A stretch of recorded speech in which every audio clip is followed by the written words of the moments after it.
right, good morning and welcome to the agenda this morning on Dominion Brokers Group. I am Chike Obogo. Well, before we delve into today's discussion, social media was agog yesterday, although the event occurred on the 5th.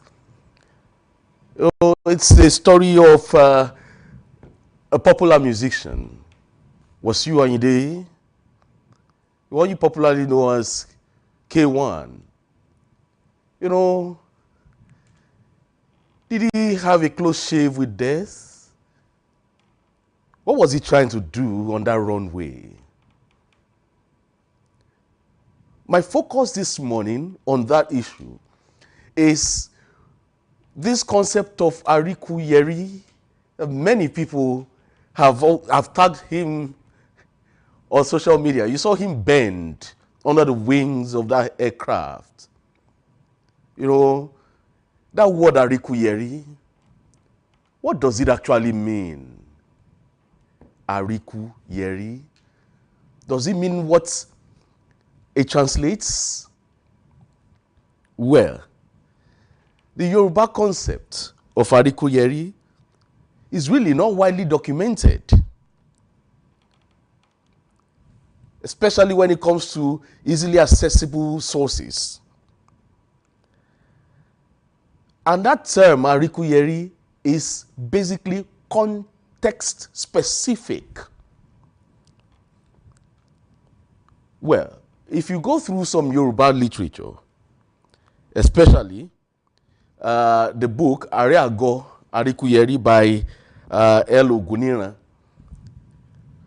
you find out that Ariku Yeri is a name or concept tied to themes of justice, morality, and societal order within any traditional and modern Yoruba society. If you want us to explore that, we could do, but that's not the topic for today. But when you look at the basic concept, Ariku Yeri, you translate it literally. He who sees death and dodges it. Did Kwam dodge death yesterday? Oh, what gave him that audacity to be on the runway? Well, the Federal Airports Authority of Nigeria have come up with a statement this morning and basically addressing some of these issues. Yes, and that statement, I'll be bringing that to you in a bit, where it has tried to clear the air. Yes, that's the press release on our screen there. It says the Federal Airports Authority of Nigeria wishes to formally address the incident that occurred on Tuesday, 5th August, at the domestic terminal of the Nnamdi Azikiwe International Airport, Abuja. The incident involved a notable Nigerian musician, King Wasiu Ayinde Marshal, also known as K1 The Ultimate, and a pilot of Value Jet Airlines. Primarily, investigations confirmed that the passenger was scheduled to board the morning flight to Lagos, which was operated by Value Jet. During boarding, the passenger attempted to carry an unidentified liquid substance on board despite repeated warnings from aviation safety personnel and the flight captain. In accordance with international aviation security standards, specifically Nigeria's National Civil Aviation Security Program and the ICAO Annex 17, it says liquids exceeding 100 milliliters, that's 100 ml, are not permitted through security screening unless medically necessary and properly declared. The passenger was informed of this regulation, but repeatedly declined to this and even to decline to comply. As boarding continued, an airline security officer asked the passenger to step aside for further clarification. The passenger allegedly refused and spilled the contents of the flask on the officer, which turned out to be alcohol. The flight captain intervened but faced similar resistance. After confirming that boarding was complete, she instructed the closure of the aircraft door. At this juncture, the passenger moved to the front of the aircraft and refused to leave the area despite repeated requests. He was ultimately escorted away by the authorities, the authorities' crime unit for further investigation, after which he was released. Yes. Well, it goes on and on and on, but the press release is there. The concept is K1, King Wasiu Ayinde Marshal. Has he taken up the cloak of the Yoruba concept of Ariku Yeri? Ariku Yeri? Well, he who sees death and dodges it, literally. However, when you go to a deeper meaning, contextually, Ariku Yeri signifies justice, morality, and so on. But let's go to the topic of today. We'll be discussing a topic that is critical to global progress, and that is child marriage and child education. Around the world, millions of girls are denied the chance to learn, grow, and thrive because of cultural practices like child marriage. But there is hope. Hope through empowerment policies and collective action. We all can change the narrative. All right, we'll be joined this morning by an individual who has been at the forefront of this fight. Stay tuned, because it is a conversation you wouldn't want to miss. We'll get started after this break. Stick around, don't go away.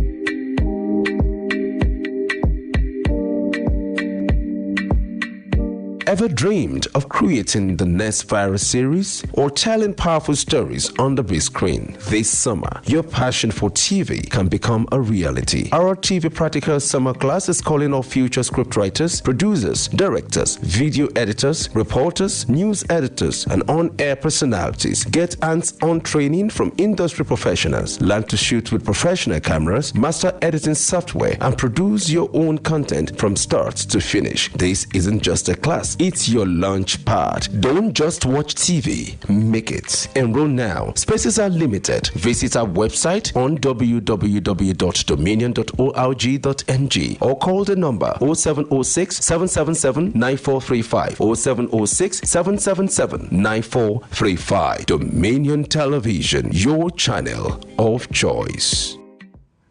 Welcome back from that break. Yes. Do you know that according to UNICEF, 12 million girls under 18 are married each year? That's one girl every 3 seconds, according to UNICEF. And when girls are married young, their education often stops, limiting their opportunities and perpetuating cycles of poverty. Today on the agenda, we'll explore why this happens, how cultural practices play a role, and what we can do to empower girls through education. Well, let me introduce our guest this morning, Dr. Joke Fashola. Dr. Fashola is an educationist and a girl-child advocate who works to end child marriage and promote education for girls. And also, she's there making sure that the girl child has a better future and a better life. Dr. Fashola, good morning and welcome on the agenda this morning. Good morning. Can you hear me? Well, it's good to have you on the show this morning. Well, can you hear me? I want to be sure you are hearing me. Yeah, you are live. We can hear you. Yeah. Oh, good. Yeah, good. You're live. You're live. Because I'm currently out of the country, so yeah, and I want to be sure that you can hear me loud and clear. Yeah, and I may say you're looking so radiant this morning, Dr. Mrs. Fashola. Well, for the sake of a girl child, I needed to get up to be able to attend to this course. Thank you. Because as a woman, it is important that we pull the girl child up so that everybody gets to have a better life. Yes. So with a better girl child, you have better homes and better society.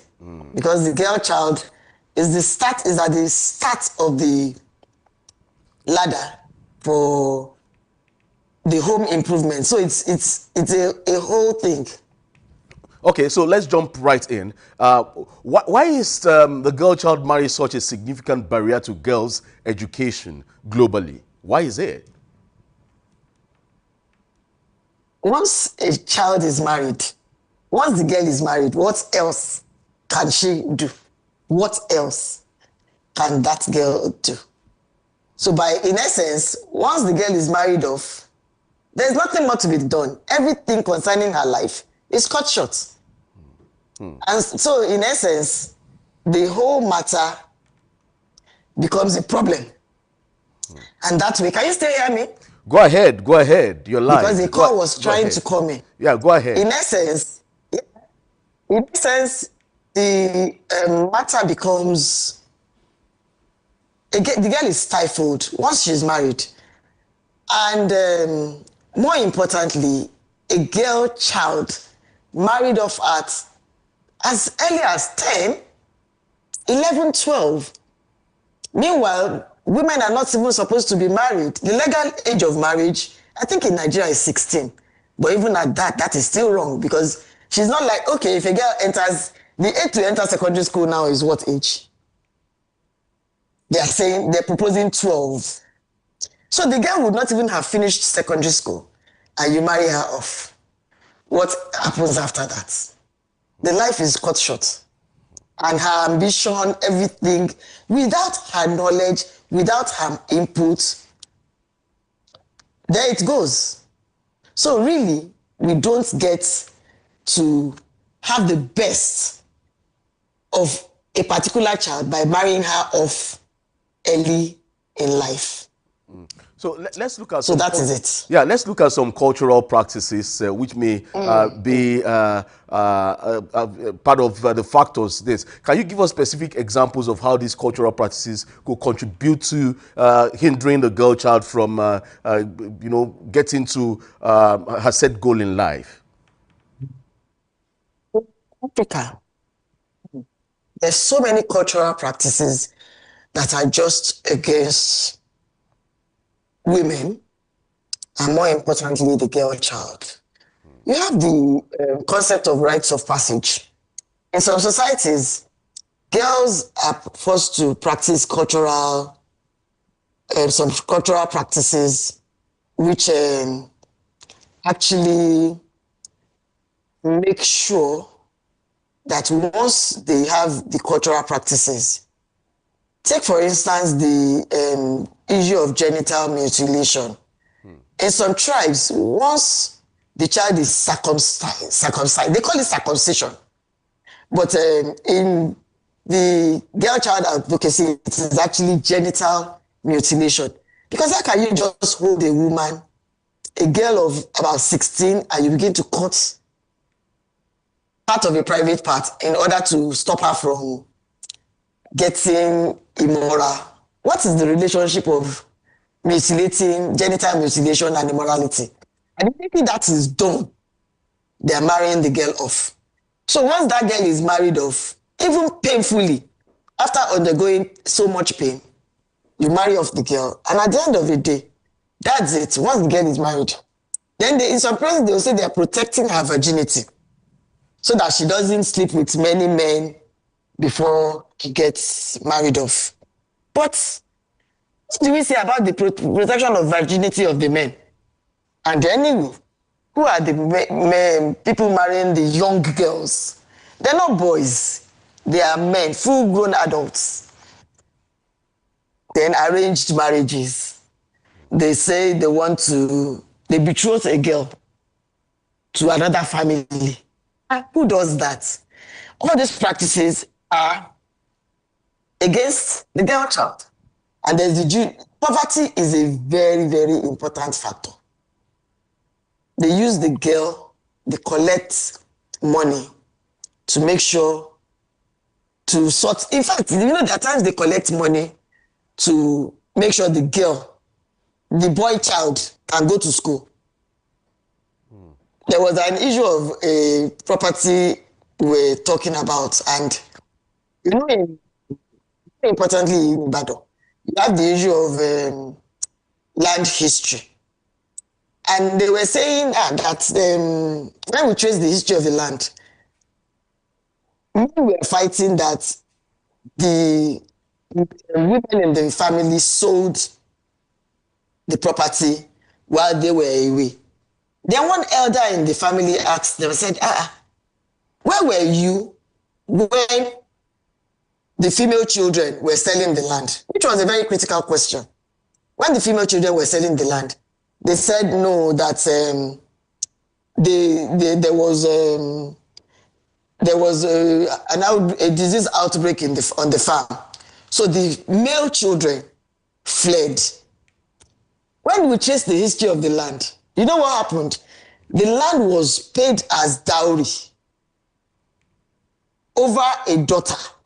And that's the land that male children were now fighting over that female children sold. You see, the land was bride price for a female child. It can be that bad. The issue of poverty, then traditional rights and beliefs. Even few women, even mothers will say no, that yes, because the same thing happened to them, then they expect that the same thing would happen to their children. There is fear that the girl might not be able to get married. There is fear that over time, these beliefs actually inhibit the girl child to the point that you begin to wonder if the boy child and the girl child were not created equal. And it even happens in homes. The boy child will be seated, well, incidentally, unfortunately, I don't have any girl. But I taught my boys to cook with hunger. When you are hungry, you will go and cook. Do I look like the girl child that will be running around? If I don't have any daughter, who will I be sending? It goes to show that we need to do better by raising the girl child and the boy child. I'm an advocate of raising good children, not even just the girl child. Because if you raise a boy badly, it's going to impact on the life of the girl child that you're even raising well.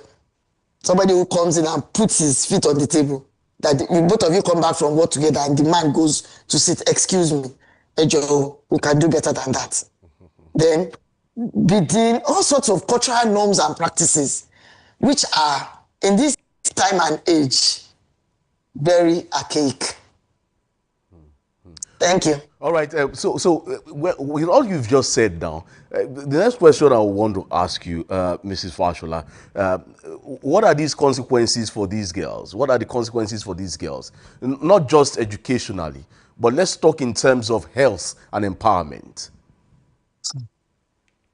The case of VVF, vagina fistula. Yeah. These issues that we're talking about are not rampant they're not rampant in the West. They're not rampant in the Southwest. Go to Northwest, Northeast, and even some parts of central Nigeria. The cases are rampant because the girl was not fully formed before being subjected to big private part of men. And in fact, it's actually carnage. It's unfair. It's unfair. And you see, it demeans the girl. The chance at life was cut short right from early stage. And I think that's barbaric and that's wicked. It's not nice. We need to do better. We don't need to make the girl inferior at the expense of her getting forward in life. It is not good. It is not good.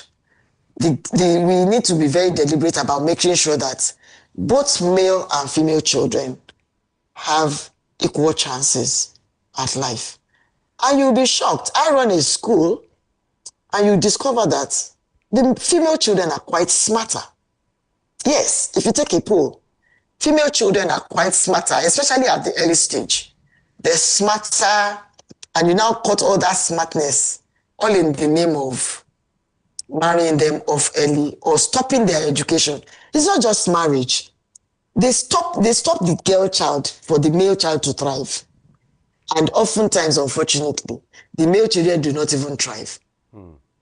Sadly. Oh, okay. Well, some of these consequences you said, but you just mentioned that of education. How about the consequences in terms of health itself? Health. So I mentioned vaginal fistula. Okay. A lot of young girls are actually, it's because we don't have statistics in our country. A lot of young girls are actually depressed. They're anxious because you are growing up and you know that at some point you are going to be stopped for your brother.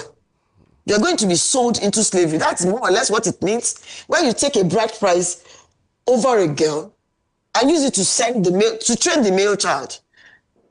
These have serious health impacts, coupled with the fact that a girl that is not properly developed enough begins to have sexual intercourse. When even the Bible says, girls should not have sex. Yes, before marriage. But that is also like saying girls should not have sex early in life.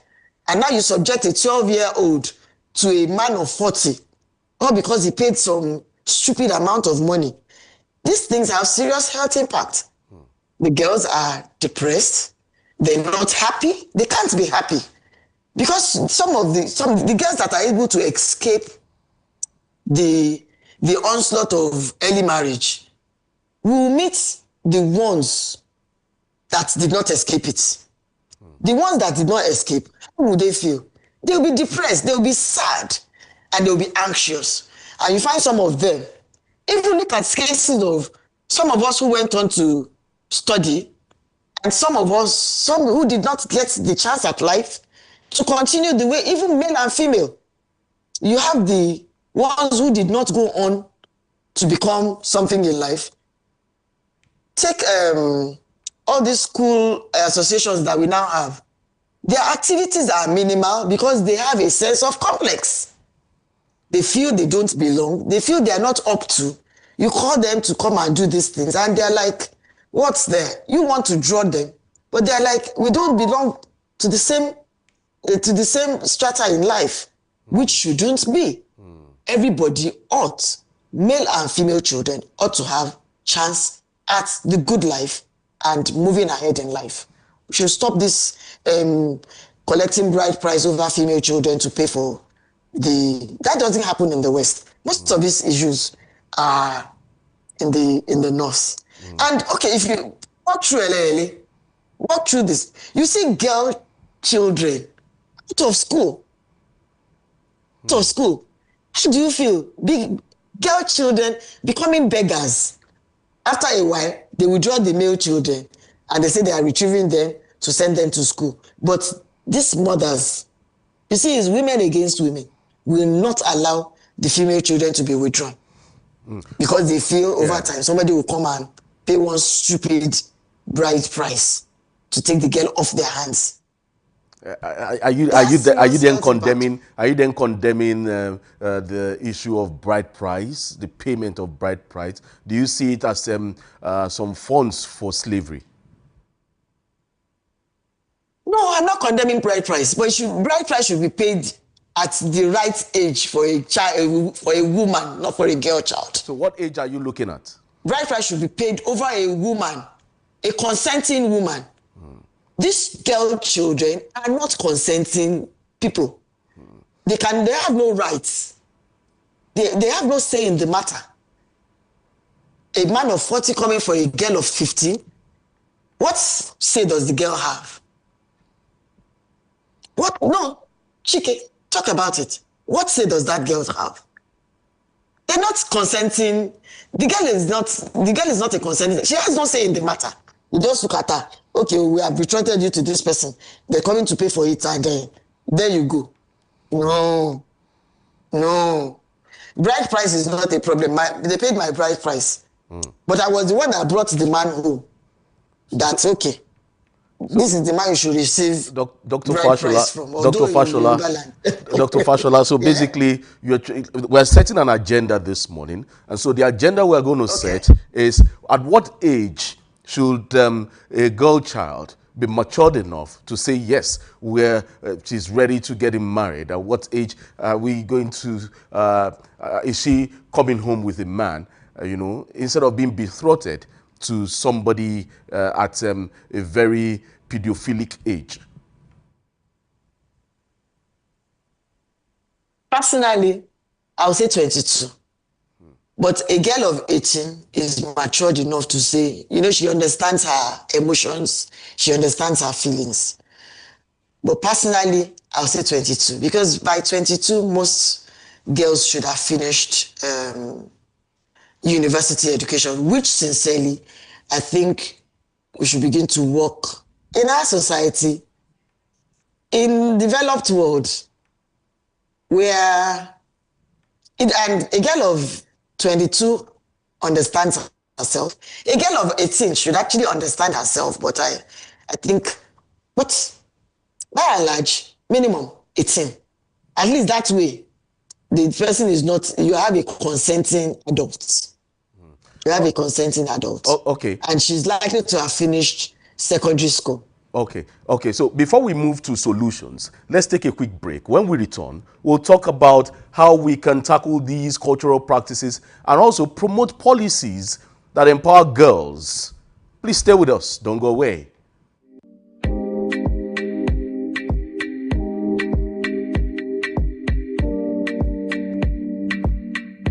Ever dreamed of creating the next virus series or telling powerful stories on the big screen? This summer, your passion for TV can become a reality. Our TV Practical Summer Class is calling all future scriptwriters, producers, directors, video editors, reporters, news editors, and on-air personalities. Get hands-on training from industry professionals. Learn to shoot with professional cameras, master editing software, and produce your own content from start to finish. This isn't just a class. It's your launch pad. Don't just watch TV, make it. Enroll now. Spaces are limited. Visit our website on www.dominion.org.ng or call the number 0706 777 9435 0706 777 9435. Dominion Television, your channel of choice. All right, welcome back from that break. It's still the agenda on Dominion Brokers Group. We're here with Dr. Mrs. Joke Fashola discussing child marriage and its impact on girls' education. Dr. Fashola, glad to know you're still there with us. Let's talk solutions here. How do we challenge cultural practices that have been in place for generations without alienating communities?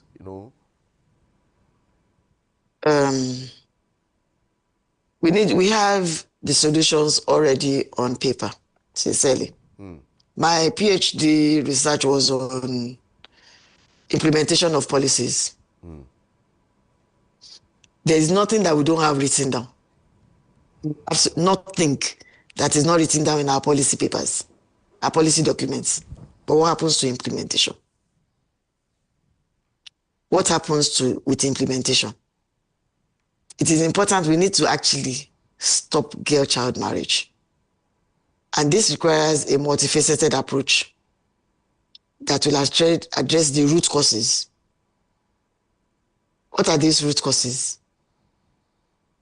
Illiteracy, ill education. People are not educated enough. When you find even a governor of a state, I think it was Zamfara, they married an underage girl. It's very common in the north. Unfortunately, it's not just for the fun of it. It's for their own pleasure, the pleasure of the men, who believe that the young girls, untouched, are sweeter. Do you understand? Okay. That the young girls are sweeter, they are fresh. Okay. The formation of the body develops in their hands. They groom the girl, and you see, it's sad when even men who should know better get involved in it. And we use religion as a face, as a cover to do rubbish.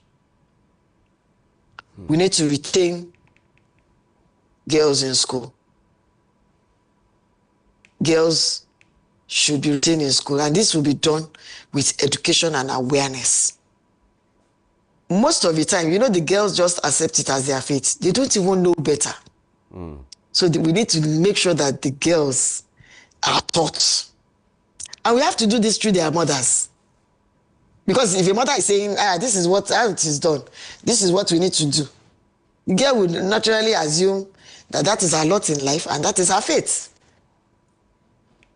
So at the end of the day, if the mother doesn't know, the girl child doesn't know. And that's why we say, educate a woman and train a nation. Yeah. If the mother is not educated, if she has 5 daughters, the 5 daughters will pass through the same nonsense. Because as far as she's concerned, the same thing happens to her, and so it's normal.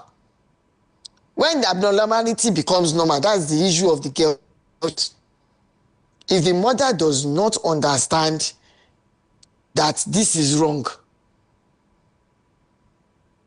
and they pass on, it becomes a vicious cycle. They take it on. It becomes a vicious cycle. So at the end of the day, education is important. The mothers should be taught to fight and even make reports that this is happening. If that does not happen, we cannot stop it. Are there specific programs or policies you've seen work well? Are there any? Yes, they work well in the Southwest. Okay. These policies, I mentioned that policies are all over the place. But implementation, like you dare not hear somebody doing a circumcision in Ibadan now, for instance, which used to be very, very rife. An average Ibadan woman was circumcised. But now, you don't hear of it again.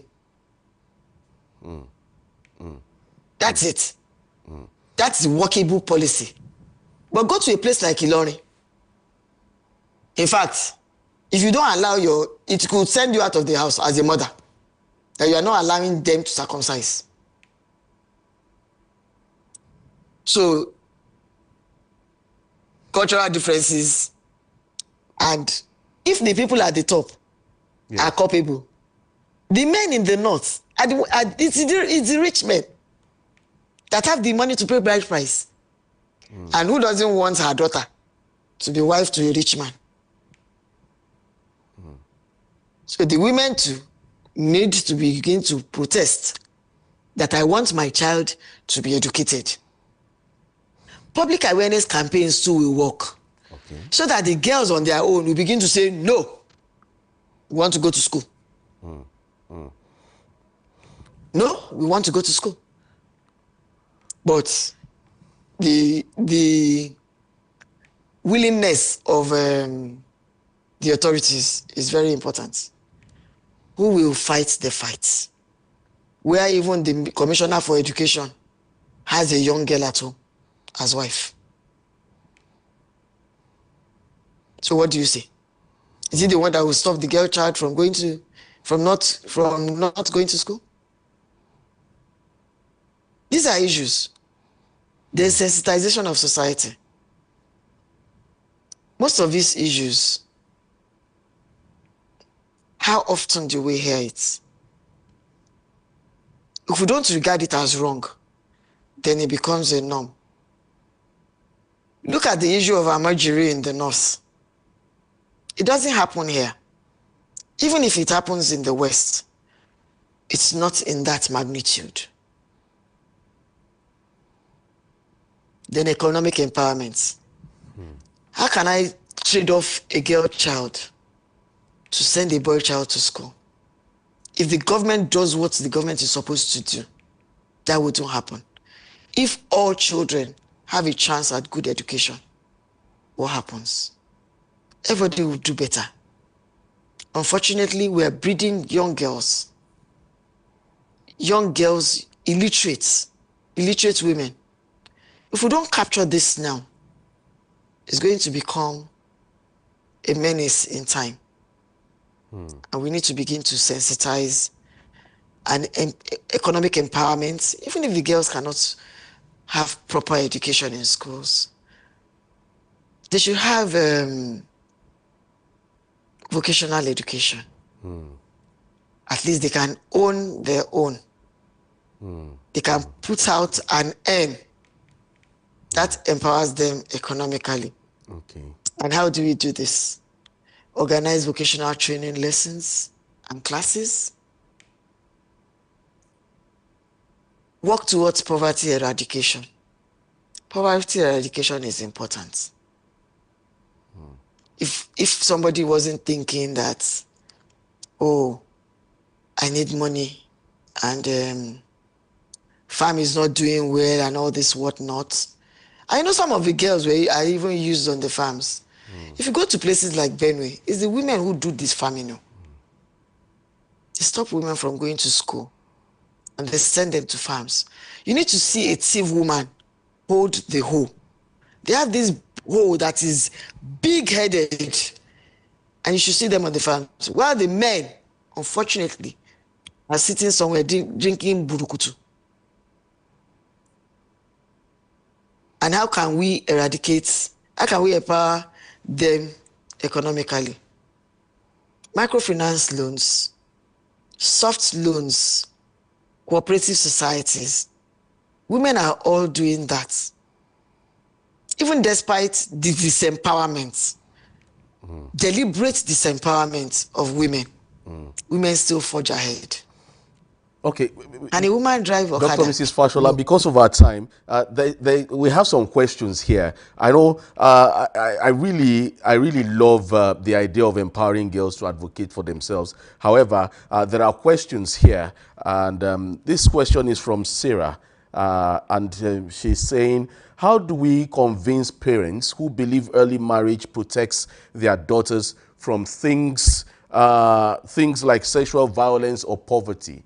That's her question.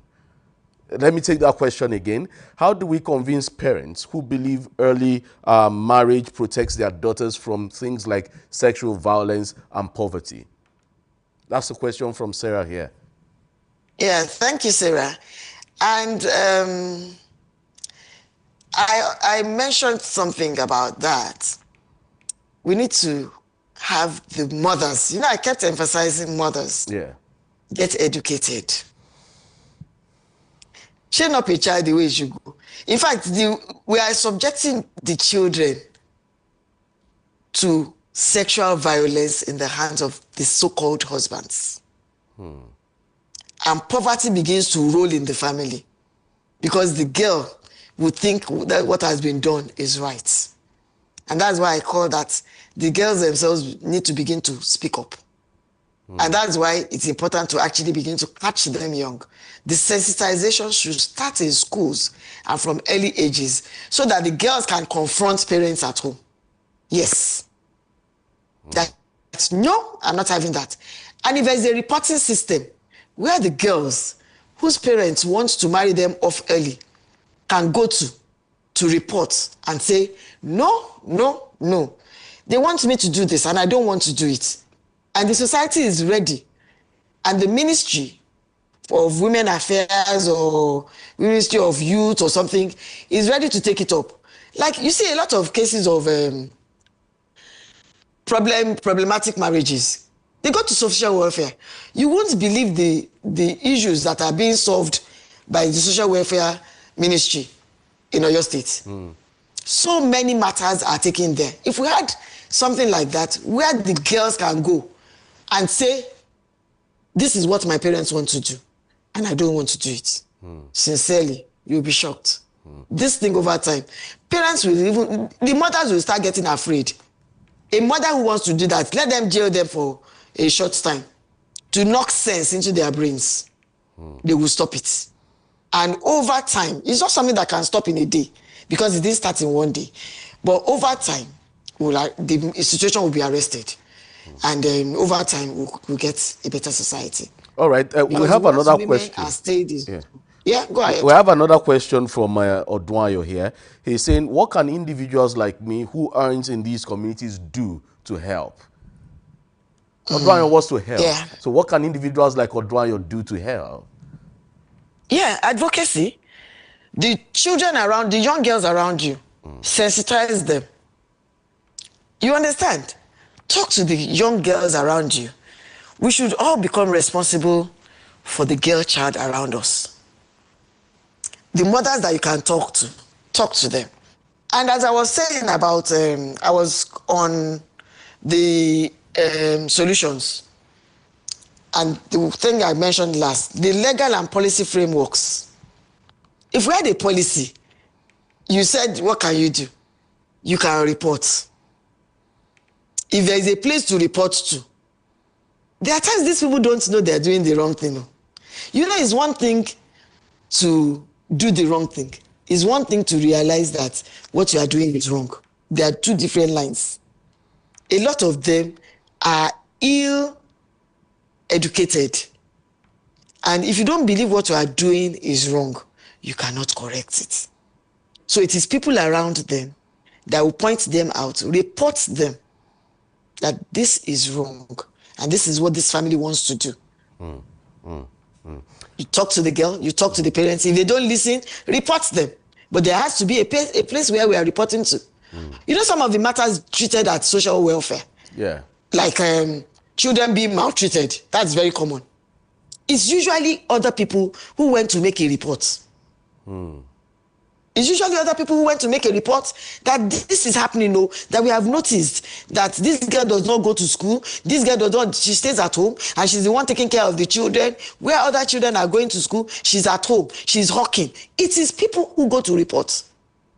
The person in the Wahala Gogo does not even realize he's in Wahala, but it is people around them that makes the report. And they are arrested and dealt with. That should begin to happen with issue of girl-child marriages. And we should begin to prosecute men who marry such girls. Well,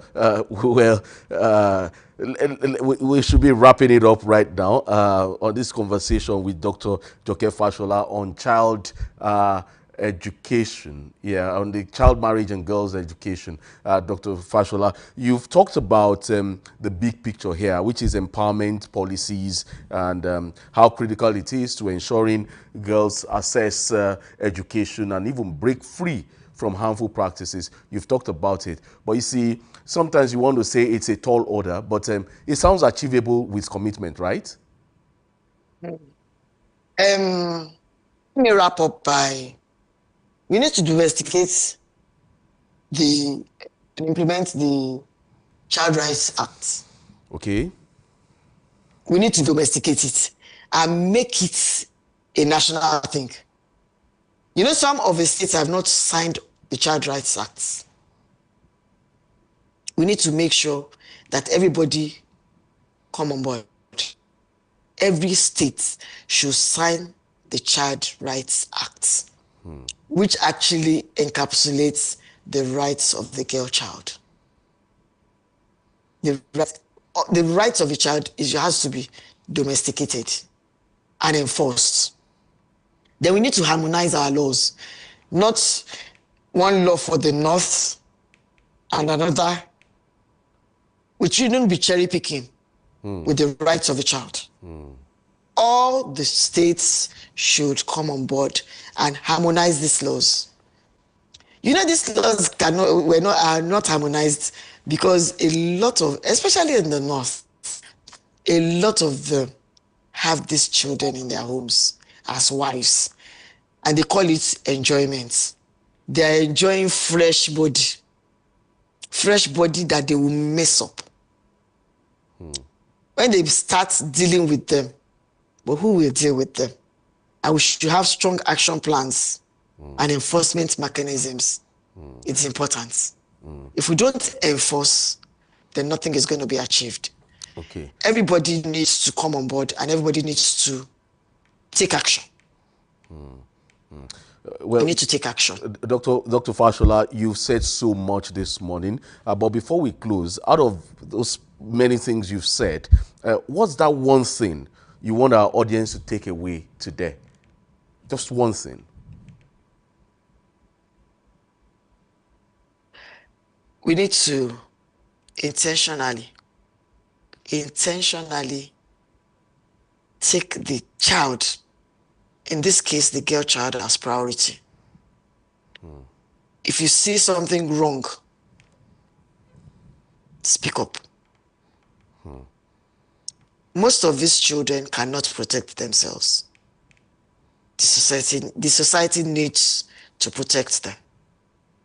Let everybody begin to speak up. This is one of such that you have done this morning, Dominion FM.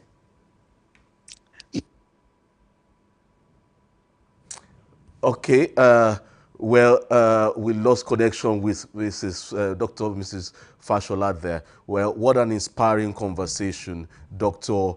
Joke Fashola. Well, thank you for your insights and your incredible work. And and to our audience, let's keep this conversation going. Do follow us on all our social media platforms on YouTube, Instagram, Facebook, and TikTok. The handle is @Dominion Broadcast. And on the app X, it is @DominionCast. You can visit our website at www.dominion.org.ng. My name is Chike Ubogo. Enjoy the rest of your day.